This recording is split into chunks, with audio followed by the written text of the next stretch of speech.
What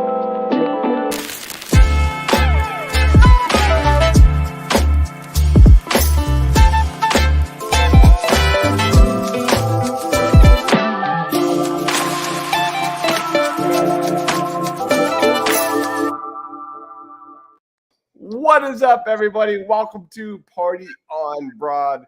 It's our new time, Mondays at 9 o'clock, breaking down the latest on the Sixers and the Birds. But let's jump right in. Let's talk about the Birds. I'll throw it to you, Ryan. Biggest takeaway from the Eagles game against the Commanders, man. Time's yours. Listen, Jalen Hurts is really starting to hum. His throws, there might have been, maybe a pass or two early on that maybe was a little inaccurate, but honestly, for the rest of the game, it really seemed like he was dialed in. He was throwing the ball really good, staying in the pocket. Obviously, there's this kind of looming bone bruise that he might have with his knee. He's obviously not running the ball too much. So what does he do? He stays in the pocket and he's just delivering darts all over the place. I mean, the fact of the matter is A.J. Brown is just an absolute on fire receiver right now. He's just shy of 1,000 yards, broke the record 6 games in a row of 125. Devontae Smith had a great game. He scored a touchdown as well. Julio Jones got in the end zone. I mean, Hurts scored, threw 4 touchdowns. He's over 300 yards. He really looked calm, poised in the pocket. The defense didn't play all that well, so the offense carried the game as per usual. And it was nice to see Hurts have that kind of, game in the pocket. Obviously, I would have loved to have a little more run balance, but Hurts was the main story here, I think. Yep, I'm right there with you, man. What about you, Rob?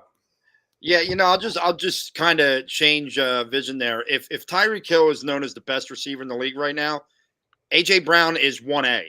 I don't think that there is much of a difference. Obviously, look, I watched Tyreek Hill live last week, and it's amazing how fast of a human being he is. Like, it's when you actually see it in person, it's ridiculous. It's ridiculous. But what A.J. Brown has done is, surpass the likes of Calvin Johnson.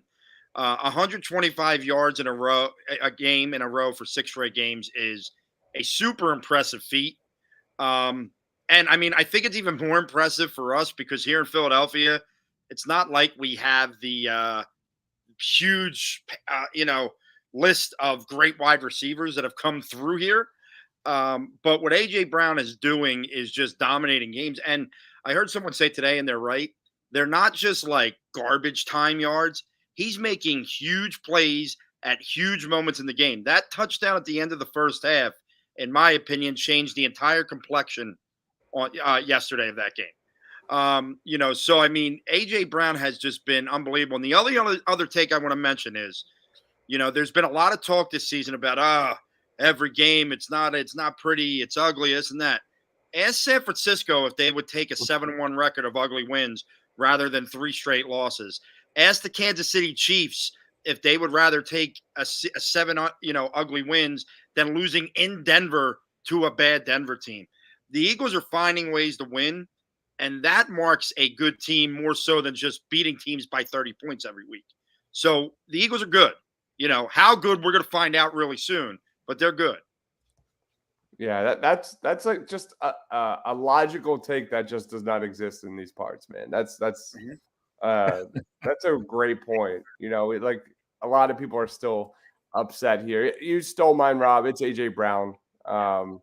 His last 6 weeks, 831 yards, first in the NFL, 5 touchdowns, tied for first in the NFL.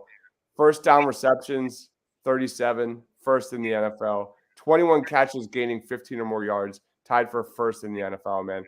Like I think back to when we acquired him, and there was so much talk about how this guy's the next T.O. and this guy's blowing T.O. season out the water. And every time I heard that, I'll be honest, I shrugged my head. I rolled my eyes. I was like, he's not T.O. Like, no one, like, we're never going to see that again. We're seeing it right now. Like, last year was the year of the pass rush. This is the year of A.J. Brown. And That's like whereas like the Eagles shattered all the records with getting home and getting to the quarterback. This is all about AJ Brown and putting up a historic season. And the Eagles are just ramping up, man. We're just getting started, which is really crazy. Yeah, no, Yeah, just to reiterate, you said it, Dibes. This team hasn't played the prototypical perfect game. They still are struggling in a lot of different areas, and that should scare the NFL right now. We are 7-1, and we still have a lot of room to get better. I mean, you think about it. We clean up this red zone issue that we've been having. I mean, we would have scored. You don't lose those 2 fumbles, you're scoring over 50 points. I mean, this offense has the ability to be exceptional, and we're still trying to figure it out. And we're already pretty exceptional. So, yeah, I couldn't be happier the fact that we haven't had that game just yet. We're not humming on all cylinders, and we're still 7-1. And they've won in different ways. They've had to win games running the football all day. They had to win yesterday going to the air. They've had to win with the defense, keeping them in games until the offense can pick up late. Like as great as that Miami game was, it was a defense that really helped win that game. They kept the best offense. Now the defense had a bad week this week. So, everyone's jumping on the defense now. But this is what the Eagles have been. They haven't put together, but they've won in so many different ways this season. And look, that Jets loss was bad, but with all the badness of that game, if they don't throw that pick with 2 minutes left in the game or whatever it is, they probably win that football game, which is amazing to think about. You know what I mean? So, I think that it's the grass is greener, and we said it before this year. They had to string together a bunch of wins early with that gauntlet of 6 coming up now, right? Where Dallas, and then after the bye, those 5 games. You set yourself up that say they just split it, say they go 3-3, they're 10-4 with 3 games left in the season. Pretty good spot to be in if you're the Philadelphia Eagles. Mm-hmm. Considering 2 of those games are against the Giants, so that's 12 wins right and the there. other one's Arizona. It's not like it's those last 3. Exactly. My other take is I'm just glad we're done with the Washington Commanders. I'm just glad. I'm just done with that team. Amazing, isn't it? Week 4, you had 11 penalties. 11 penalties. Last week, you had 2 turnovers, one on the 1-yard line and one on the 3-yard line. For whatever reason, Washington was able to just match them, and especially in the trenches. I get the defensive line, but what I struggle with is the Eagles' pass rush not getting more pressure against the Washington Commanders' offensive line, especially Sean Desai. The Eagles over the last few weeks, we've seen less and less blitz from this Eagles defense, and I don't blame them for thinking that they could just. I don't blame them that they couldn't just get used for and get to Sam Howell. But you saw what happened in week 4. This is the most sacked quarterback in the league by far. And if you look at those other games, other teams were very aggressive at blitzing Washington in previous weeks. So I dislike the game plan going up against Sam Howell. I thought you had to keep him in the pocket. I thought you had to be aggressive and get after him. And they didn't really do it. And didn't do it until late. So I was just kind of disappointed in the overall game plan by the defense. Yeah. All right, let's roll on to Eagles versus Cowboys. Biggest storylines here. I'll throw it to you, Rob, first. What are you watching first? I'm watching to see if the Eagles can get the ground game back going. It's going to be difficult. I mean, obviously, the Cowboys are the most complete team they've played this year, and it stings me to say it. It does. It stings me to say it, but the Cowboys are a good team. I mean, they are, and they've had a couple losses, but when they've won, man, they have won. They've blown the doors off of people, and I love that the game's in Philly. To me, it's going to be, can the Eagles establish enough of a run game, to keep Dallas's offense off the field and score 6 when they get down into the red zone. That's to me where this game, if you can, look, the Eagles have been dominant in time of possession for most of the year. That's going to be very, very big for them this week. They've got to dominate the football, and they've got to score 6. You can't be kicking field goals every time you get inside that 10-yard line. Now, other than those 2 fumbles, I thought they did a pretty good job yesterday. And I guess against Miami, outside of the one drive, they did a pretty good job in the red zone. So where they've done great in the red zone is utilizing that big number 88, and they need to do that this week. You need to give the ball to Dallas Goedert down there. Let him feast on people. And Julio Jones is now 3 weeks in. You saw that he still has hands because that was a dart he caught in between 2 guys. Utilize your big men down there and take advantage of it and get a nice win going into the bye. It's going to make you feel so much better. How would you rank? Yeah. How would you rank red zone threats for the Eagles or red zone weapons? AJ Brown, Devontae Smith, Julio Jones, DeAndre Swift. Where does Kenny Gainwell fall on that ranking? That's my point. It's and frickin' China. That's where he needs to go. I have not understood for the last couple of weeks what's happening. I understand that there's probably this belief in the Eagles that, look, DeAndre Swift has a history of getting banged up. But there are like literally 3-4 straight drives where you don't see DeAndre Swift on the field. So here's what I'm going to say. If you want to give DeAndre – stop telling me Kenny Gainwell should be playing and dress Rashad Penny and let that guy run the ball. I'd rather see that. I can't watch Kenny Gainwell anymore, man. It's like he's reminding me of I'm going to go way back into the early 2000s. It's like Nay Brown out there, and I'm just watching the game going, why is he on this field right now? It makes no sense. Yeah, I don't get it either, man. That's the take, right? Like if the Eagles are better play calling in the red zone away from being the number 1 offense in the NFL, like that's legit. I'll get into why in a little bit. Ryan, what's your biggest storyline heading into Cowboys week? Yeah, just before I get into that, Kenny Gainwell is starting to become my Smallwood. Just a running back that I literally cannot stand. I don't want to ever see him on the field. And I don't understand why the Eagles feel like they just need to force him down our throats, especially in the red zone. Like, I just don't get it. If you want to put somebody in the red zone, if you don't want Swift in there for whatever reason, dress Rashad Penny. That's the guy you need in the red zone. Anyway, I'll move on. But similar to the run game, I am really going to be focused on whether or not Cam Jurgens is going to be returning to this offensive line. Speaking of the run game, he is vital for this run game. Our good buddy Shane put out a stat. Great stat.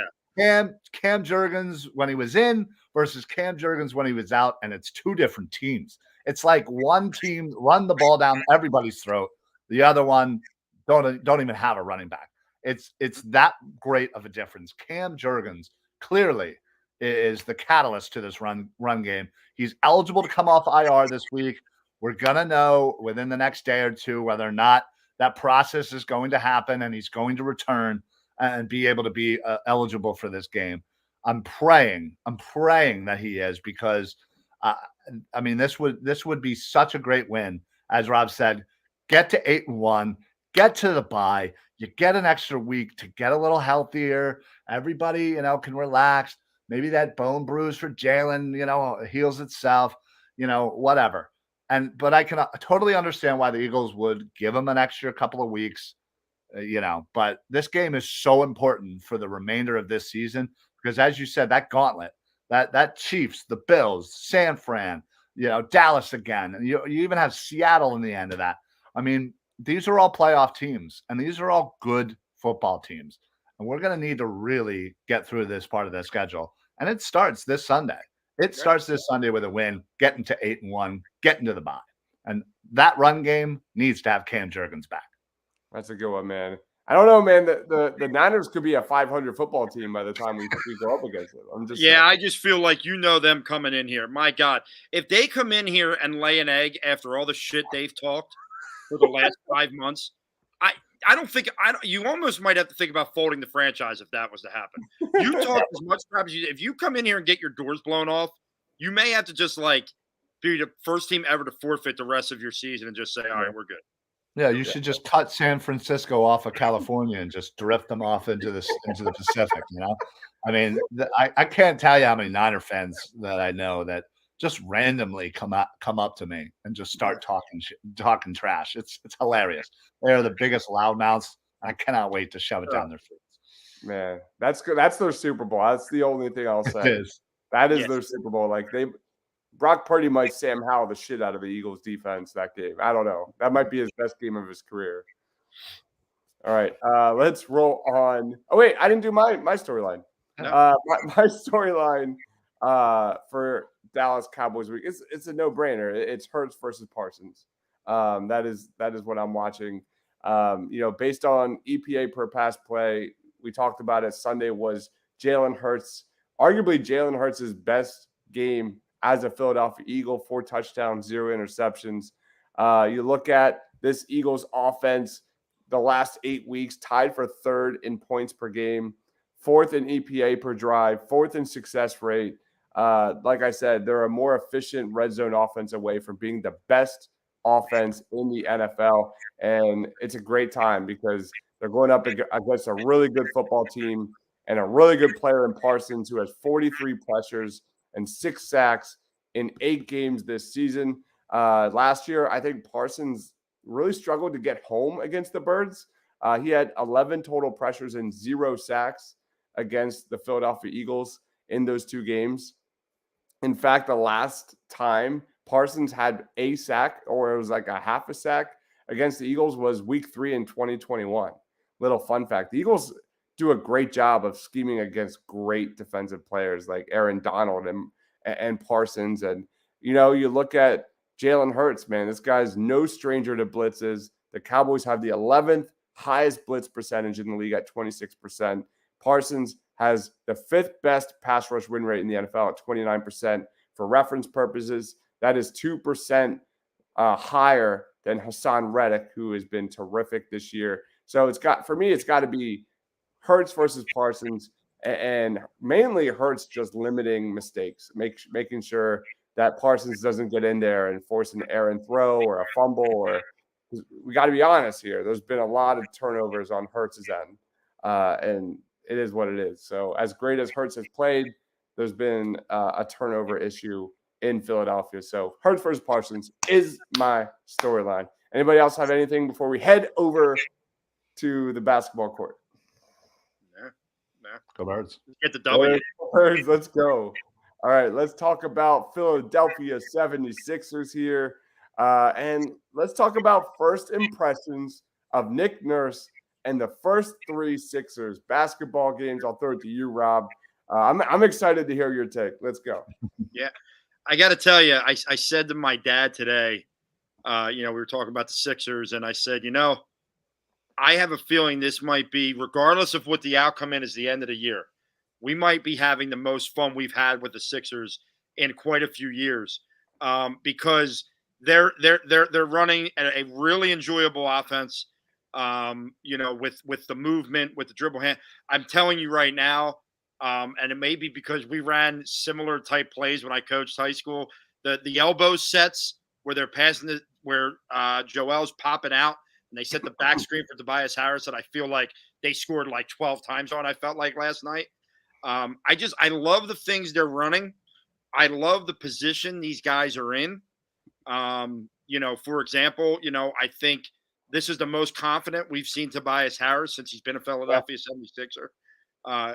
Even when he's dribbling the ball, it doesn't seem like it's, oh, shit anymore. Now it's like, oh, he's got a plan. He knows what he wants to do. Look, Tyrese Maxey has been he's just another one of those guys where, like, when you think, like, all right, is he going to take a next step? Or is it – he just looks so damn good as a basketball player right now. And then, look, I've loved the fact that Joel Embiid is averaging close to 7 assists a game, right? We've talked for years about Joel's passing. I'm not sure I'm a huge fan of his attitude right now, but we got time for that. That's just, I think, Joel being Joel. And listen, the brightest spot for me is when they go to the bench. It's good. It's Kelly Oubre good. It's Paul Reed good. It's Patrick Beverly being that consummate pro and veteran. I got somebody behind me. Hang on. That consummate pro. You guys go ahead and talk. Give me a second. Yeah, I'll just piggyback off of what Rob said. Like, it's just so refreshing to have a basketball coach that can, put his team in good positions where it's the pick and roll, but it's not just the pick and roll anymore. Like, outside of the pick and roll, Doc had nothing. He had nothing to give, no alternatives to offer for this team to be an efficient offense. But you look at short sample size, again, 3 games, but the Sixers are the 4th best pick and roll team in the NBA, 1.10 points per possession, 86th percentile. But the caveat here, and the exact opposite of last year, is the Sixers are running the 3rd fewest pick and rolls per game this season. That is a complete opposite of last year, where that was really their bread and butter. This year, like Rob said, it's the dribble handoff. They're averaging 9.3 dribble handoffs per game. That ranks the 2nd most in the NBA. They averaged 2.9 last season. That was the 2nd least amount of dribble handoffs in the NBA. The Sixers are 2nd best in handoffs through 3 games at 1.54 points per game, good for 95th percentile. And we talked coming into this year about what that means for like Tyrese Maxey, because we didn't really see Maxey in a handoff. We didn't really see it was all theoretical. Like, we've seen massive amounts of improvement from Tyrese Maxey. So we were basically saying, we think Tyrese Maxey would thrive in a DHO game. Sure enough, Tyrese Maxey is number 1 in handoffs in the NBA, 100th percentile, 2.0 points per possession. Again, it's a super small sample size, but what we are seeing is Tyrese Maxey evolving into this roided up version of JJ Redick and on ball, and it is his fit with Joel Embiid is so fun to think about. Nick Nurse is absolutely unlocking Tyrese Maxey into a different level right before our eyes, man. The first 3 games, man, I've had a blast, and I'm all in, man. And I'm right, Ryan. Like, I was the exact opposite just a few weeks ago. No, I think a lot of people were. I mean, listen, before the season started, you had the weight of the James Harden thing, and was he going to come back? And then he came back, and then they were like, we don't want you to get on the plane, and we want you to stay home, and it got off to a sour note already, but then they started playing, and you really see the difference between Doc and Nick Nurse. I mean, they're running the ball. They look like they're having fun. We're having fun watching it. Tyrese Maxey is, again, I know it's 3 games, but the man's averaging over 30 points. His assist to turnover ratio is pretty high. He just absolutely looks like the next level or 2 from last year. He's buttoning, just turning into this all-star in front of our eyes. And it's so wonderful to see. Joel's out there having fun. He's DXing everybody. He's having a good time. Like you said, it's fun to watch these guys, honestly. And I don't think there's a lot of people out there before the season that were really looking forward to the season. I think we all thought it was just going to be just dreadful and just drama and Harden and this blah blah blah. Now it's like whatever. They trade Harden, great. If they don't, he comes back, whatever. I'm perfectly fine with whatever happens, honestly. I just know right now Nick Nurse has turned this team, flipped it around. It's a totally different offense, and it's fun. It's great, and I love the bench.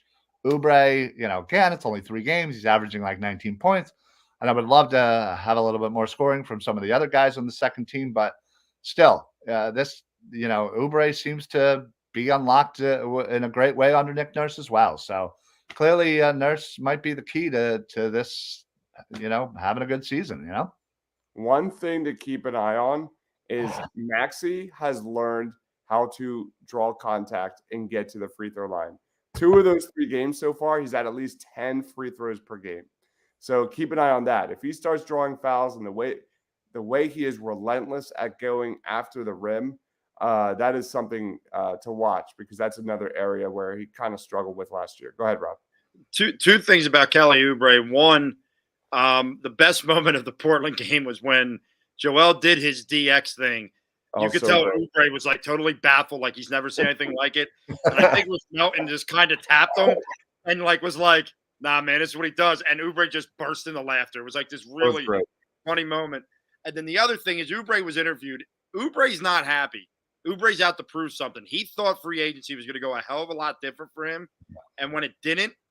And I mean, look, man, he gets the ball. He knows what he wants to do with it. That's what I love about him. He knows that he wants to get to the basket. He knows if he wants to shoot it. And he's not going to shoot it great from the outside, but he keeps getting to the basket the way he is, or rebounding. And defensively, he's getting his hands in there. He's getting deflections. I mean, that's what you want from these guys off the bench. And right now, when you have him and you have Patrick Beverly doing his type of thing, and Paul Reed getting in there, and you could just tell the improvement in Paul's game this year.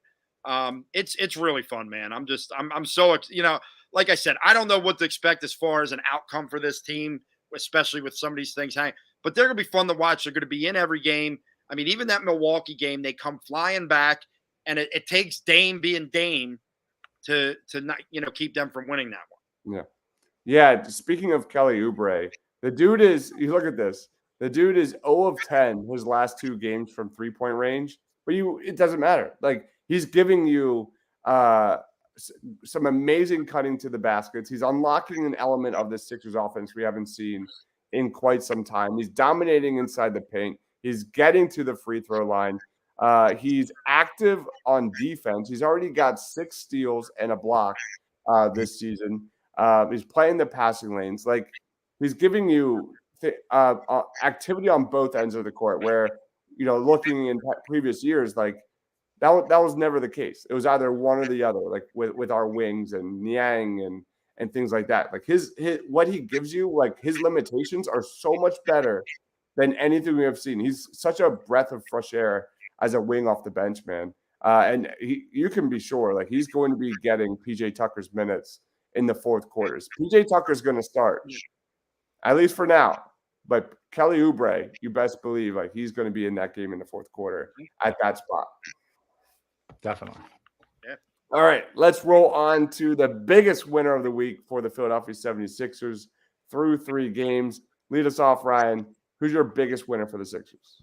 I mean, it has to be Maxey. This kid is just so much fun. I mean, he's like a lightning bolt just flying around. I think when he first came into the league, you were just like, you almost felt like he was too fast for his own good. And I feel like his skill set is now kind of caught up to that quickness. And now he's just putting it all together. I mean, the man is averaging 36 and 6. He's confident out there. He's hitting threes. I mean, like I said, he is. I fully feel like he is going to be an all-star this year, and it's going to be something great to see Maxey kind of ascend to that next level of kind of stardom in this league. And so far, 3 games, Nick Nurse he's figured out how to utilize Maxey the best way possible. Yeah, it really stems from Nurse and him pushing the tempo for the Sixers. That's been the difference. And we all saw that. Like, in games when Embiid would sit, and those were the games when the Sixers would actually push the ball, like, Maxey looked terrific. That was some of Maxey's best games. And we're seeing that more for the Sixers this year. The pace is way up. The touches are way up. And that's what you want to see. Even Tobias Harris, my man Tiago posted a stat. Tobias is like top in the NBA when it comes to distance and miles traveled. Like, this team is active. They're running. They're pushing the basketball. It's fun. Like Rob said, I've thoroughly enjoyed every single game, even with that loss against the Bucks. Rob, go ahead. What biggest win? I'll leave the layup for Dives, but I'm going to go Nick Nurse. I mean, listen, You take over a team that has high expectations, then you deal with drama all off season, and I thought he handled it great from the word go with it. He was very straightforward. He said, "Look, James is here. He's going to practice. James is not here. He's not here." And that's how it's been. When James has been there, he's practiced, he's played. When he's not there, he's not there. James on the sideline last night. I don't think that there's an issue with James Harden and say the coaching staff and the players. I think we all know where the issue lies, and James is going to have to make a decision for himself about is he going to really like waste a year of his career, because Daryl Morey has shown he's not just going to move him for nothing. And at this point, you shouldn't. But what Nick Nurse has done is he's instilled this. He's taken each player and he's been able to take his style of coaching and mesh it with their style of play. I mean, Joel Embiid over the first few games has passed the ball better than he's ever had in his career. Tyrese Maxey, has obviously continued working on that shot, but he's getting to the basket and he's finishing. And like Dive said, he's drawing contact. Paul Reed looks as comfortable as he does. Tobias Harris is another big one. You look at the guy just seems confident. They're getting him the ball earlier in shot clocks, which was always something I thought you needed to do with him because of the type of player that he was. And all that comes back to who? Nick Nurse and the coaching. Yes, it's early. Yeah, we're all excited. I think a lot of us needed something positive after the way that baseball team did us dirty at the end. You know what I mean? So it wasn't going to take much for us to like latch on to something. But hey, this Sixers thing could have went really bad really quickly. And so far, it's been a hell of a lot of fun. And I give Nick Nurse the credit for that. Did you just say Nick Curse? I did. I was trying to get the credit. I got the credit 3 words too fast. That's a great one. Maxey's going to be an all-star, no question. But yeah, the layup is Joel Embiid. And for everything we already said, he's averaging 7 assists per game, up from 4.2 last season. His assist percentage is 40.4% right now. It was 23.2%. Like you said, Nick Nurse and Joel Embiid go hand in hand. We're seeing Embiid just unveil like a different layer to his game with his passing. His decision makings are coming quicker. He's not settling for jumpers. This guy is dominant on the defensive end as always. It's just 3 games, but he's got a defensive rating of 103, which would be the lowest mark of since the 2018 season. And he's averaging 4.3 blocks per 100 possessions. That would be the highest mark since his rookie season. So that's what Nurse wanted to do. He was very clear. He wants Embiid to focus more on defense, rebounding, and just let the offense kind of come to him and work the elbow. And it's looked amazing. We talked about last year how Joel Embiid won the MVP and had an amazing season. He could be playing better this year with what he's giving you in different facets. Like last year it was just always pick and roll and heavy ISO basketball. But he's finding teammates cutting to the basket. He's cutting to the basket. He's finding his spots better. He's getting positions better. It's again that is probably Nick Nurse. But again, it is all fun. It's all fun, and that's what matters most. Charlie says Nick Nurse has this team moving the ball, not standing around. I love it. Absolutely. Any other winners you want to shout out before we roll on to final thoughts and plugs? I mean, we've talked about him a lot today, but I'd give an honorable mention to Kelly Oubre because here's a guy that was like a late signing, right? Nobody really thought much of it. And he's providing maybe the best minutes off the bench. I mean, I think the bench as a whole has been a joy to watch, even in, a lot less minutes. I think Springer's had some really fun defensive plays, here early in the early goings of this season. So, it's like, it's one of those weird things where like when they've gone to the bench the last couple of years, I think we've all kind of been like, oh shit. Like how bad is this going to be when the starters come back in? And like, even the guys that aren't producing, I love seeing them out there. And people are going to punch me in the face for this. I know, but I love seeing Danny Green on the floor as a Sixer again. I know he's not doing anything, but I love Danny Green's leadership. And I love just seeing him run like he's a men's league player now because he has zero ability to run up and down the court, which is great. But, it's just, I like the makeup of this team, as a whole. And it's so fun that when the bench comes in, I feel good about the bench coming in. And that's without guys like Bamba coming in and all that other stuff. I mean, Paul Reed's doing such a great job. They haven't really had to go to Bamba too much. No, it's so funny you said that because I flashed back just now when you said that to the playoffs. And I remember this, I was tracking the points, the plus minus, and all the stats. The second Embiid was off the court and came back on the court. I remember doing that for post-game shows. And that's so funny you said that, but it's so true. Like the bench was so bad, man. Oh, Yeah. Anybody else have any final thoughts before we roll on to plugs?